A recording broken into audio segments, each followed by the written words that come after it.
د ګنا پیټ دی را پنکړ سرګردان دی کړم اے لالا هم دی دنیا ستړی ستومان دی کړم د ګنا پیټ دی را پنکړ د ژوند لار اے لالا هم دی دنیا ستړی ستومان دی کړم اے لالا هم دی بسم الله الرحمن الرحيم الحمد لله رب العالمين حمد الشاكرين الصلاة والسلام على سيد الأنبياء والمرسلين سيدنا ونبينا وشفيعنا ومولانا محمد وعلى آله وأصحابه الطيبين الطاهرين قدرمنو اوریدونکو د ژوند د لارې د خپرونې مینوالو السلام علیکم ورحمة الله وبرکاته.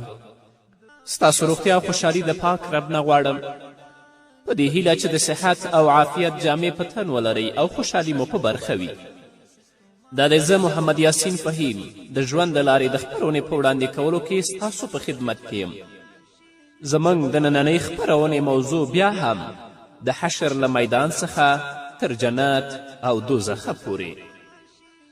حضرت ابي هريره رضی الله تعالی عنه د محمد رسول الله صلی الله علیه وسلم نه روایت کوي، فرمایی عن النبي صلى الله عليه وسلم قال يحشر الناس على 3 طرائق راغبين راهبين و2 على بعير و3 على بعير و4 على بعير و10 على بعير ويحشر بقيتهم النار تقيل معهم حيث قالوا وتبيت معهم حيث باتوا وتصبح معهم حيث أصبحوا وتمسي معهم حيث أمسوا. رواه البخاري.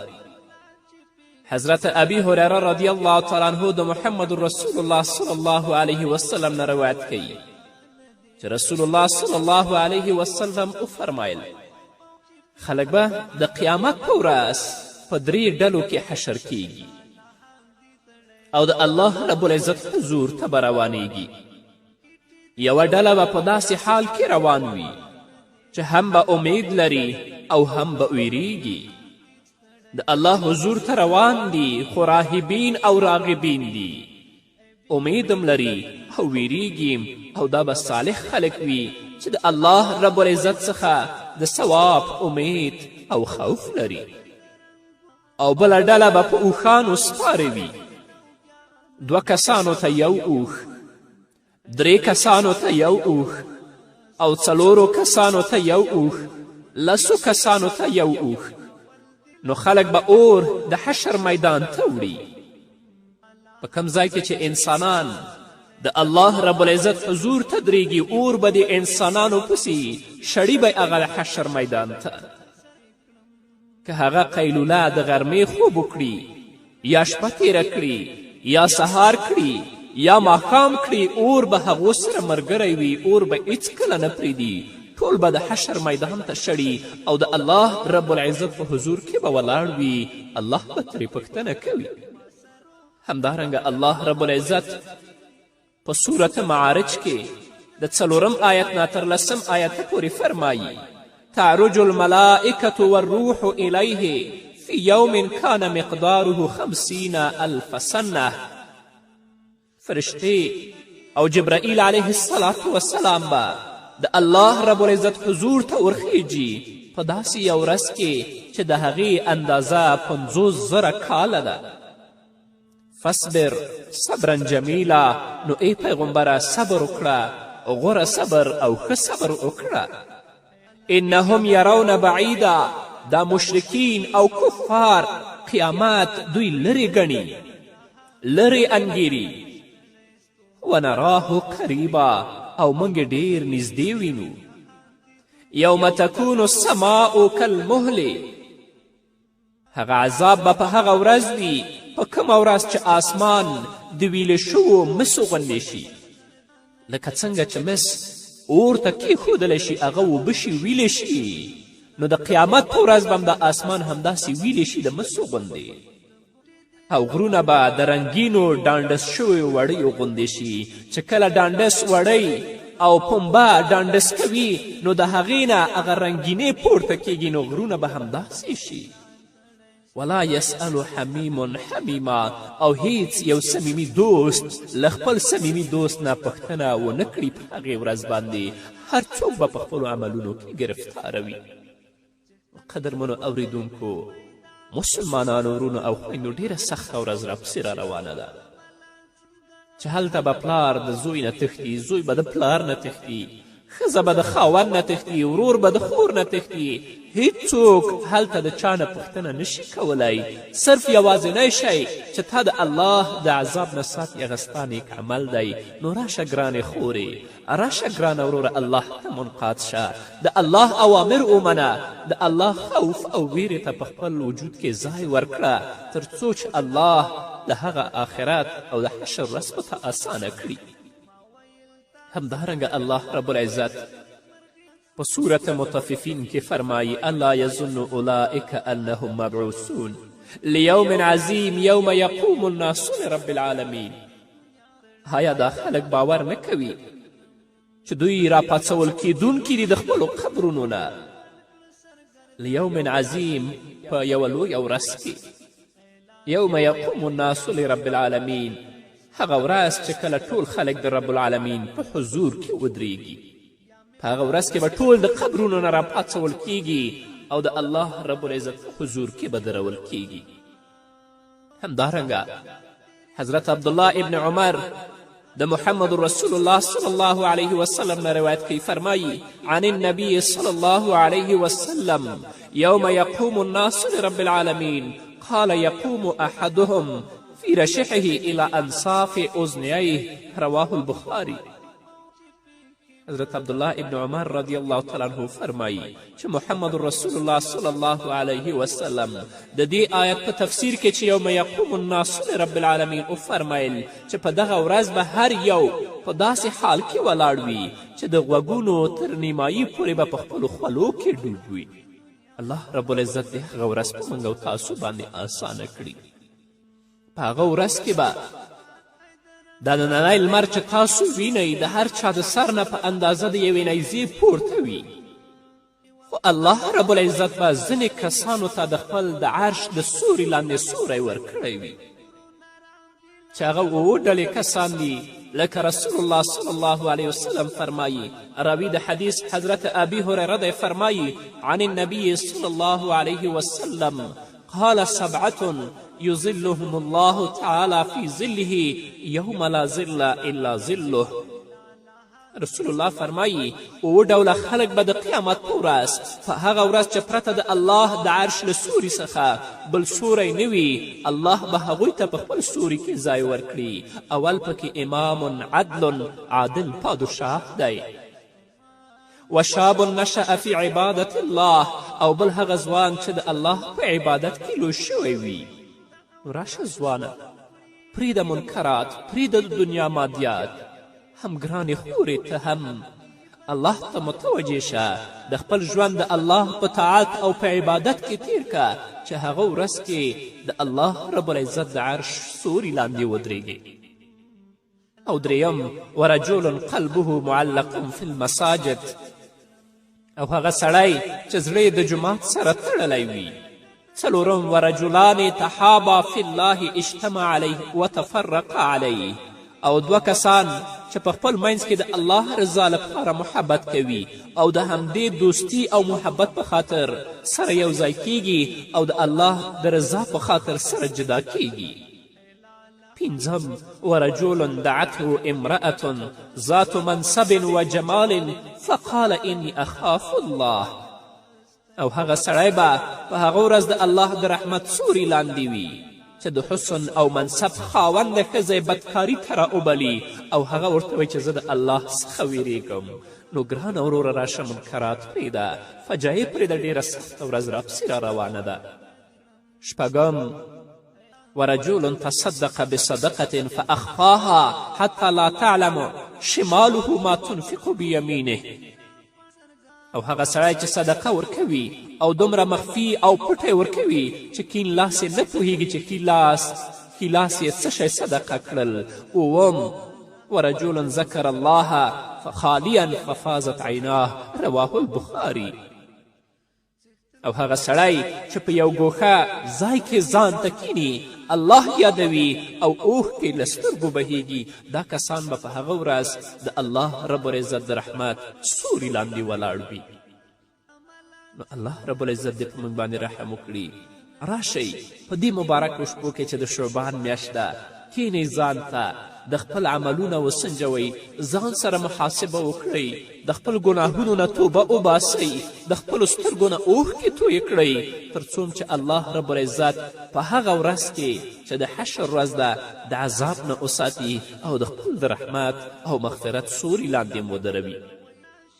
حضرت ابي سعید خدري رضی الله عنه فرمایي قال قيل لرسول الله صلى الله عليه وسلم يوما كان مقداره 50,000 سنة ما أطول هذا اليوم، فقال رسول الله صلى الله عليه وسلم والذي نفسي بيده إنه ليخفف على المؤمن حتى يكون أخف عليه من صلاة مكتوبة يصليها في الدنيا. رواه أحمد.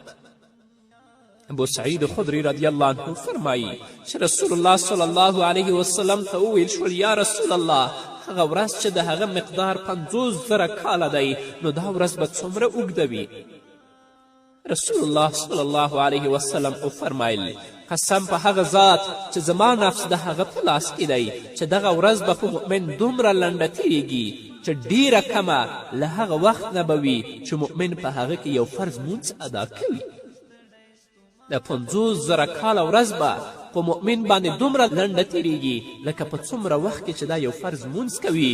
حتی محدثین لیکي چې دوی به د قیلولې او د ماسپښین خوب د غرمې خوب دوی په جنت کې کوي. نو راشئ الله ته متوجه شئ، د الله اوامر ومنئ، د الله احکامو ته غاړه کیدئ. فحشا، منکرات، بدبختي، هغه کارونه چې د الله د غضب او د لعنت سبب ګرځي پرېږدئ تر څو چې الله هغه لویه ورځ په موږ باندې اسانه کړي. نور به واورو خو د یوې دمې نه وروسته. غریبونو دنیا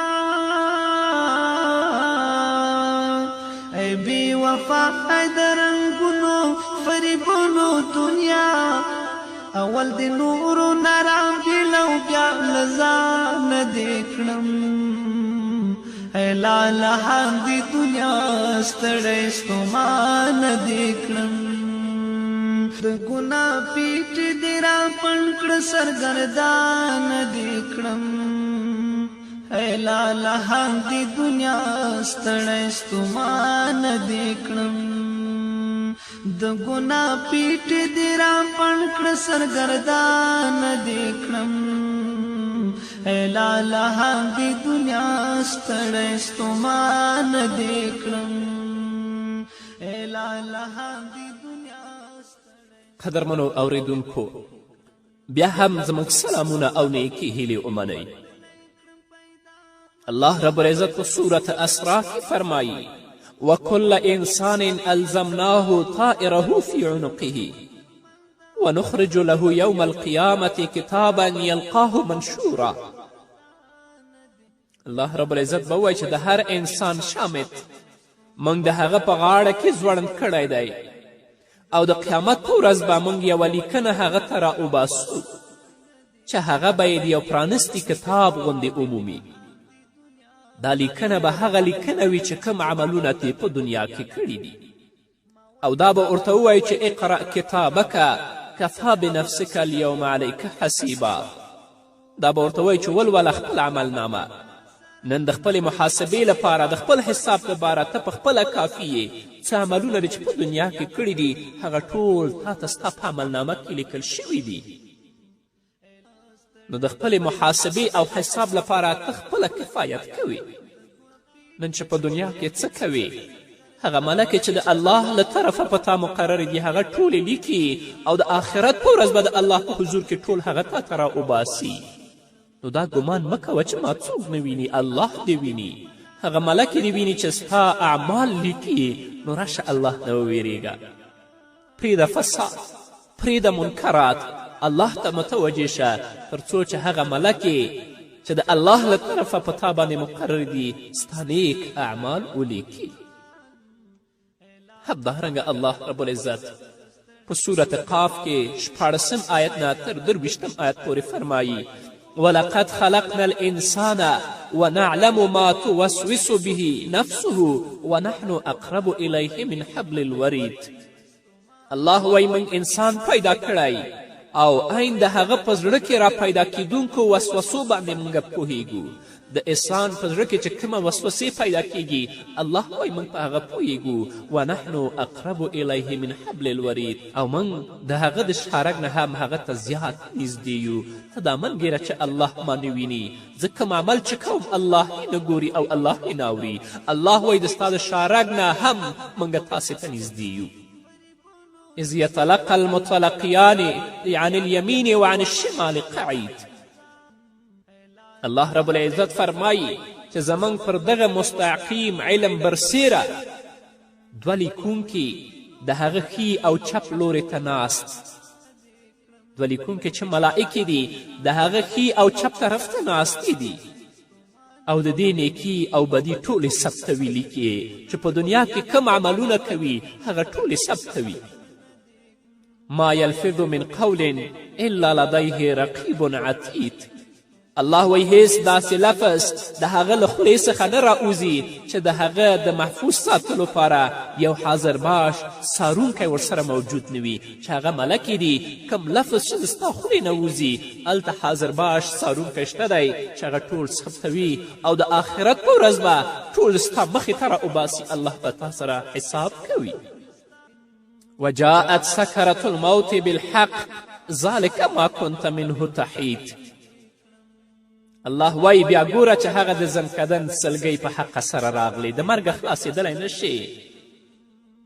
هغه د زنکدن سلګۍ په حقه سره راغلی. دا مرګ همغه شی دی چې ته ترېنه تښتېدلې خو اوس تښتېدلی نه شي. ونفخ في الصور ذلك يوم الوعید. او الله رب العزت فرمایي بیا به په شپېلۍ کې پوه کړی شي او دا د هغه د ویرولو ورځ ده. وجاءت كل نفس معها سائق وشهید. او هر څوک به په داسې حال کې راځي چې له هغه سره یو شړونکی دی ورسره چې شړي د الله حضور ته او یو شاهدي ویونکی چې کوم عملونه په دنیا کې کړي په هغو ټولو به شاهدي ورکوي. لقد كنت في غفلة من هذا فكشفنا عنك غطاءك فبصرك اليوم الحديد.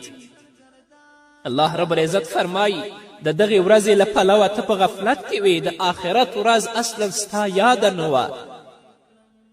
نو الله وایي موږ هغه پرده لرې کړه چې ستا په مخ کې پرته وه. ستا په مخ کې د قیامت پرده پرته وه، تا په قیامت یقین نه درلوده، نو هغه پرده موږ اوس پورته کړه او نن ستا نظر ډېر ښه تیز دی. وقال قرینه هذا ما لدی عتید. د هغه ملګری به عرض وکړي دا دی هغه څه ما ته سپارل شوي و او حاضر دي. ملکې چې کوم شی په دنیا کې لیکلی دي هغه به ټول د الله رب العزت حضور ته راوړي او تا سره به حساب کوي. قدرمنو اوریدونکو د حشر ورځ سخته ورځ موږ پسې را روانه ده. هیڅ هم هلته د الله نه پټیږي. کم عمل چې کوي الله هغه ټول لیکي. نو راشئ الله ته منقاد شئ، د الله اوامر ومنئ، د الله احکام ومنئ، الله ته غاړه کیدئ تر څو چې د آخرت ورځ موږ او تاسو باندې آسانه شي. همدارنګه الله رب العزت په صورت حاقه کې 14 آیت نه تر 29 آیت پورې فرمایي فاذا نفخ في الصور نفخة واحده. الله وی بیا چې کله یو ځل په شپېلې کې پوکی ووهل شي وحملت الارض والجبال فدکتا دکة واحده. او ځمکه او غرونه به په راپورته کولو سره په یو ګزار میده میده کړی شي. الله به ځمکه او غرونه راپورته کړي په یو ګزار څه به دا غرونه او ځمکه میده میده کړي. فیومئذ وقعت الواقعه. په هغه ورځ به هغه کیدونکې پیښه رامنځته شي. الله وایي چې کومه پیښه کیدونکې ده هغه به رامنځته شي. وانشقت السماء فهي یومئذ واهیه. الله وایي په هغه ورځ به آسمان اوچ وي او د هغې نظم او استحکام به ویجاړ شي، آسمان به په ځمکه راپرېوځي. والملك على أرجائها ويحمل عرش ربك فوقهم يومئذ ثمانية. الله وایي چې فرښتې به د هغه په څنډو او په کنارو باندې وي او اتو فرښتو به په هغه ورځ ستا د رب عرش په خپل ځان باندې بار کړی وي.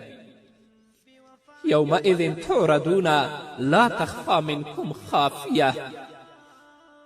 الله وایي هغه ورځ به وي چې تاسې به وړاندې کړی شئ د الله حضور ته، ستاسې هیڅ راز به هم پټ پرې نه ښودلی شي. کم کارونه چې په دنیا کې کړي دي هغه به یو پټ پرې نه ښودلی شي، الله ته به ټول ښکاره وي. فاما من اوتي کتابه بیمینه فیقول هاؤم اقرؤوا کتابیه. الله وایي په هغه وخت کې چې د چا عملنامه د هغه په ښي لاس کې ورکړی شي، هغه به ووایي های وګورئ ولولئ زما عملنامه. الله رب العزت دې زموږ عملنامه هم په ښي لاس کې راکړي. انی ظننت انی ملاق حسابیه.